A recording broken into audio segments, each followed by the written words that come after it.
เป็นหยังหั่นห่านเห็นหยังหั่นฮะขี้ทานโอ้ยจอกในคู่ได้หั่นเต็มเบิดเอาไว้ที่เต็มเบิดจอกกินน้ำจอกกินน้ำเอาตัวอื่นมาลินไว้เออนี่แมนจอกเออเอาตัวอื่นมาลินร้ายอยู่นะตัดหั่นจะเอาไปทิมใส่ซะเอานี่ดิได้เนี่ยเออหั่นเดนี่มีเห็ดหนัง เอาไว้ดีๆตอนนั้นเอาไว้ดีๆหั่นนี่ดิได้แล้ว เออเออโอ้เอ้ยโอ้เป็นจะได้เอ้ยไผไปตึกป่าวาดนี่ดิให้ไปตึกเอาคือบ่จับเอาจะบ่ได้บ่อนหวยมุจะหันมักหลายๆหนึ่งจัจักกให้ดิจับไหนจักโตหนึ่งเอาแม่นเจ้าเลี้ยงบ่หันเด้เลี้ยงคือบ่จับมาลูกตัวเดียว ปลาดุกตัวเดียวตั้งปลากักนะปลากักกับปลาโอ้ปลากั่งบ่ง่ายๆนะเอปลากักอกับปลาดุกนี่ อันนี้แม่นบรรยากาศอยู่กระตูบน้อยๆเนาะเทียงหัวเทียงสวนเทียงไห้พี่น้องมากับพ่อกับแม่ลูกชาย3คนหมู่แม่บ่ได้มาเนาะมื้อนี้เนาะเออบ่ต้องออกจากกระตูบเด้อจะหน่อยพ้นมันย่อยนี่มันสิเจ็บหัวเป็นไข้ยินบ่เออพากันลิ้นเฮือหน่อยนี่แหละนี่เออเอาโลดตัวนั้นเอาโลดบ่เฮ็ดแนวนั้นจนมันสิถึกมือหั่นอ้าว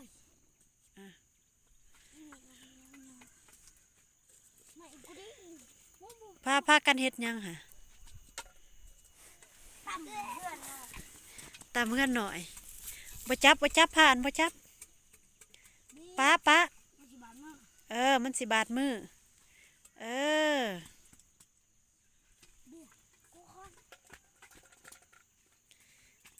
พี่บอกอึดไม่อยากเฮ้ยนี่กระซับกู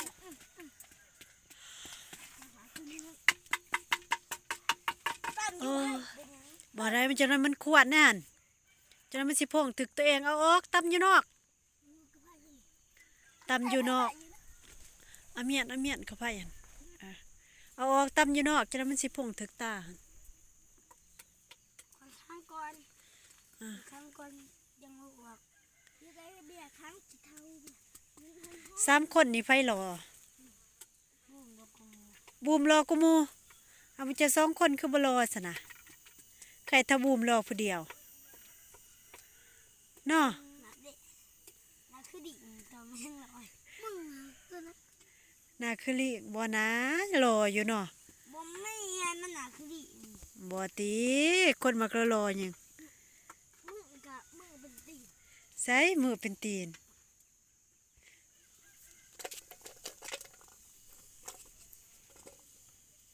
บุ้มบุ้มข้างเพิ่งหลดบอกกันใส่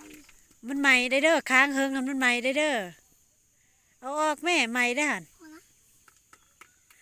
บ่กับป้ายมันใหม่เลยเบี้ยไปนะนางไพ่ป้าเลย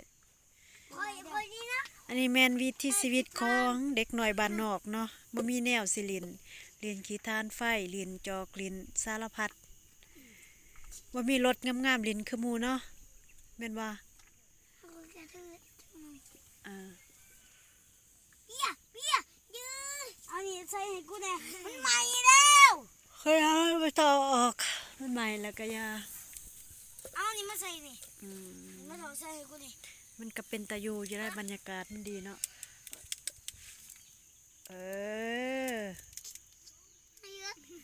อ่ะเอานี่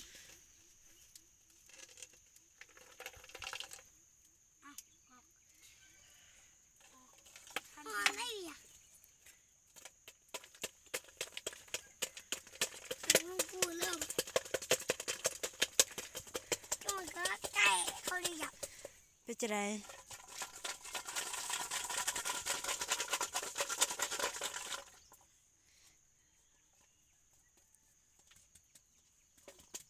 นานคักเลยนะเอามือจกในนั่นแหละจะเลยก็มือขาด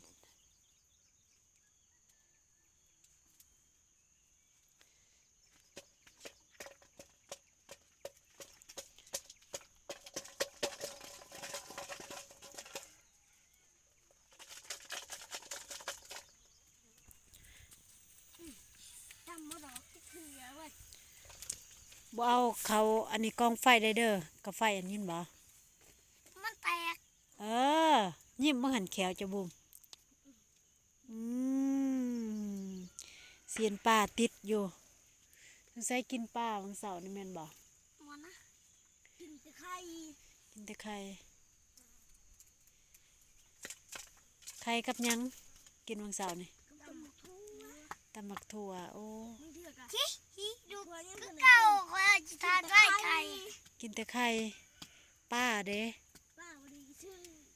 สิซื้อหยังในหัวจักกะมักลายๆจะเลี้ยงไว้หั่น นะเปิด ก็ลงไปซ้อนบาทหนึ่งหั่นแม่นมันเนาะบูมเนาะเออ เมื่อไหร่คือมันเฮเลย สิให้จะได้ว่าจะเลี้ยงไว้อยู่ห้วยหั่นมันบ่ครบดอก ย้อน หึ จองอ่ะ อิหยัง มา มาบ่หยอกได้มาเด้อ มันครบ แม่นมันครบได้มันแฮงเมื่อยแล่นมาแต่บ้านพุ่นจะยังขี่รถ คือบอกมันคิดว่า มันบ่ขี่มันบ่เคยขี่รถตอกๆรถจักรก็บ่เคยขี่มันก็เลยบ่ขี่ มันขึ้นรถดู อู้มันก็แล่นลง เด่นดุ้งอัดพาถ่ายเร็วๆมันกระโดดดุ้งไปละ โอ้ยพาทายอีตอกจานมันยาน กระโดด มันเดินบ่ได้เบิ่งรถ รถคอยมันกระโดด มันมักขี่ทางหน้าบ่ถึกฝน ไม่ใช่แบบนี้ โอ้โอ้โอ้โอ้โอ้ ให้มาขี้เกียจมันให้มาขี้ท่านให้มัน บ่จับได้เด้อว่ามือจับได้มืออันนี้ได้ ขาด โอ้ยบรรยากาศบ่ขวดเลยเด้โอ้ย เมื่อแต่ว่าว้าย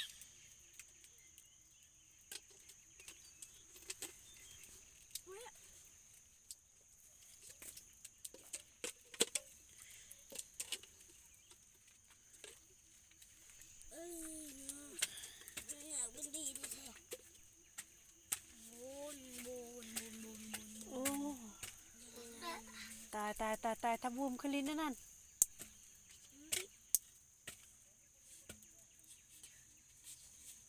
วนวน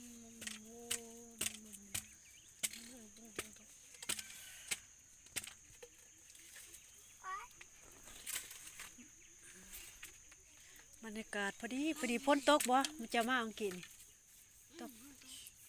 ตกแห้งบ่ ตกค่อยๆ รถบ่ขึ้นว่าค่อยได้รถบ่ขึ้นฮะค่อยสวนนวลหั่นบ่ค่อยทั้งขึ้นเที่ยงหั่นบ่ นู่นนู่น แม่นบ่ ข้างรถตอก อันแล้วมันบ่ขึ้นบ่ห้ามเอา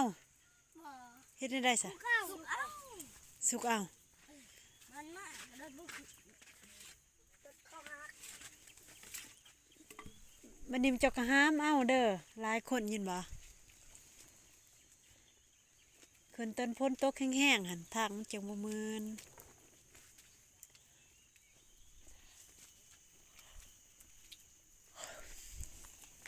บ่มีที่เสีย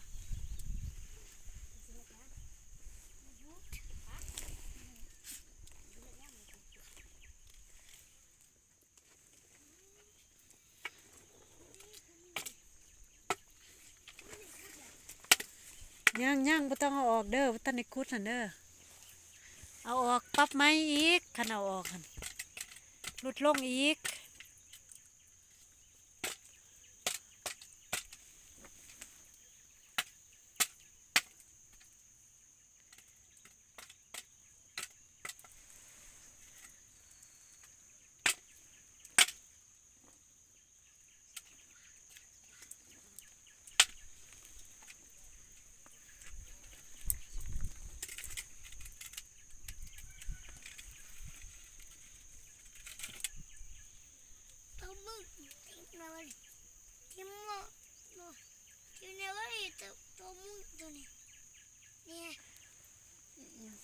สมมือข่อยบ่เอาไว้อยู่หั่นจะน้อยบัดพ้นตกเลยสิล้างแม่นบ่ศพมือข่อยจะเอาอยู่ซะบ่โอ้อิหยังอะโอ้ยขวนเด้ตะบูมเอ้ยโอ้ยอยู่นี่แล้วไปใส่จังไดเป็นไข้เด้อหั่นเจ้าบ่มีหมวกเด้อหั่น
โอ้ย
โอ้ย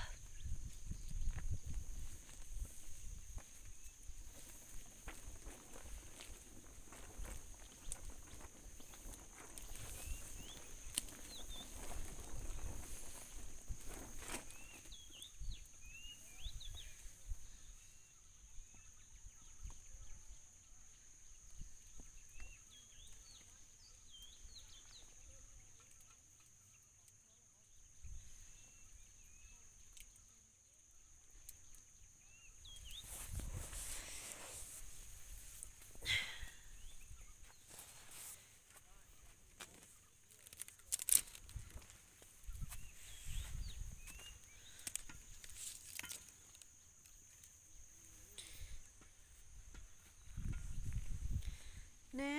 ฝนสิลงอีกแล้ว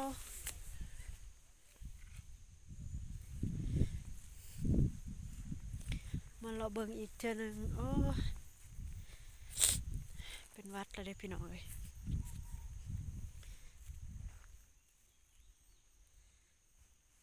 น้องของผักหวาน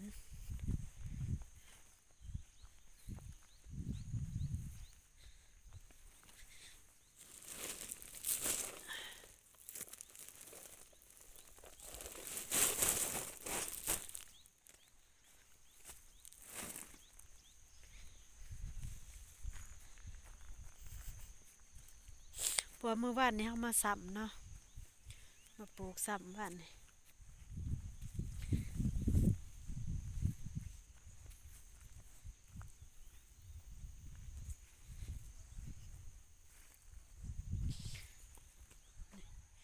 กกแก่แบบว่ากกแบบว่าเบี้ยที่ว่าเฮากะไว้หลายปีเนาะก็ปลูกสีเนื่องๆน้อยหนึงเพื่อให้แหนงมันปง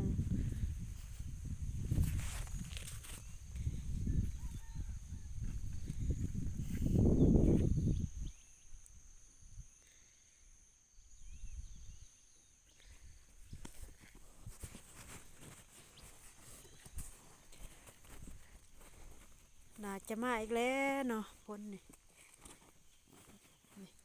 มันก็งามแล้วเด้มันถอดยอดแล้วพี่น้องอายุการเพียง5 วัน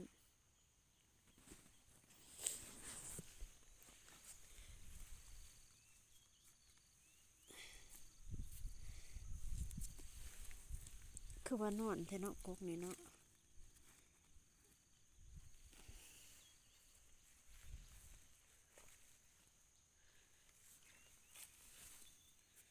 กกมันยังอ่อนเฮาบ่ต้องนอนก็ได้เนาะ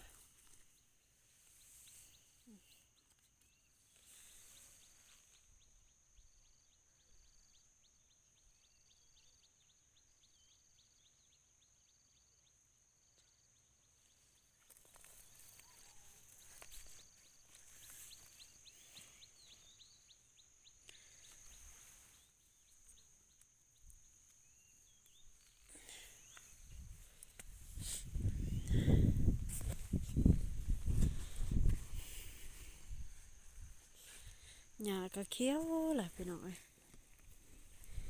โอ้ยฝนเริ่มมาอีกแล้ว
ฝนโพรยแล้ว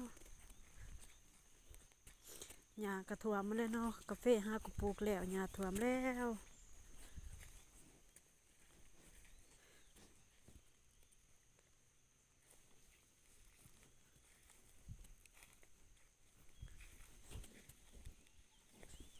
เอ๊ะ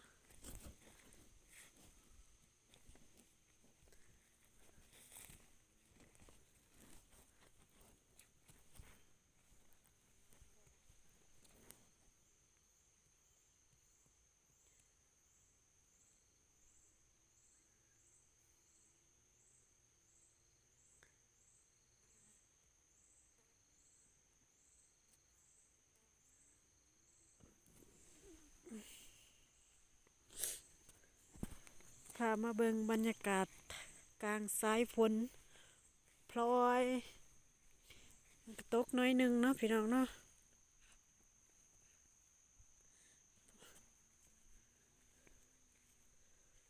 หญ้าท่วมหมดแล้ว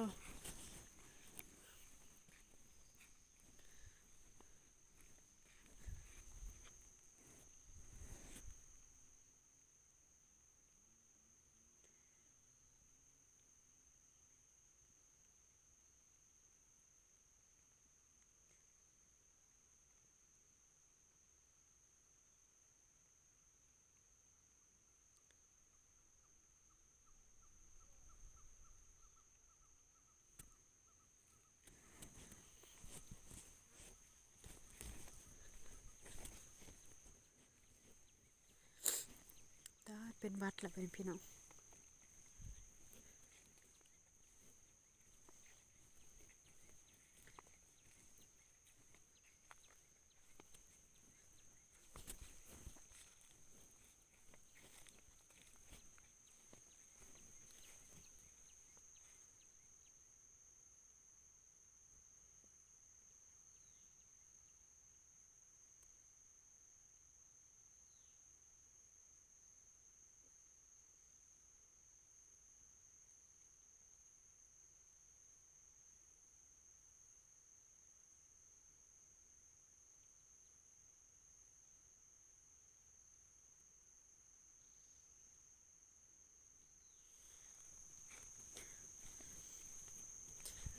คือเห็นกับตาเนาะ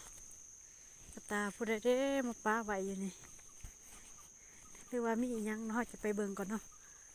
มีอีหยังบ่มาเก็บผักบ่มีแต่ผักกูดเนาะสวนเฮาเนาะบ่ได้มีอีหยังมีแต่ผักกูดละล่ะพี่น้องบ่มียอดบักอึบักแตงดอกกับตายังโอ้กับตาเป่าสงสัยของไผเด้เนาะเดี๋ยวเฮาจะเอาไปส่งกับเจ้าของเขาเนาะไปหาถามเบิ่งว่าสิซะแม่นผู้ใดเป็นเจ้าของเอามาเบิ่งรวมๆเนาะเอามาเบิ่งกกกาแฟอันนี้แม่นเบียร์เถือหน่อยเนาะเบียร์หน่อยปลูกเมื่อวานนี่พอมาซ้ำปลูกเมื่อวานนี่เนาะปลูกกับปลูกส่วงแรงเนาะยังบ่ทันได้ฮอดอายุการบ่ทันได้ฮอดมื้อซ้ำพี่น้องเฮาปลูกวังแรง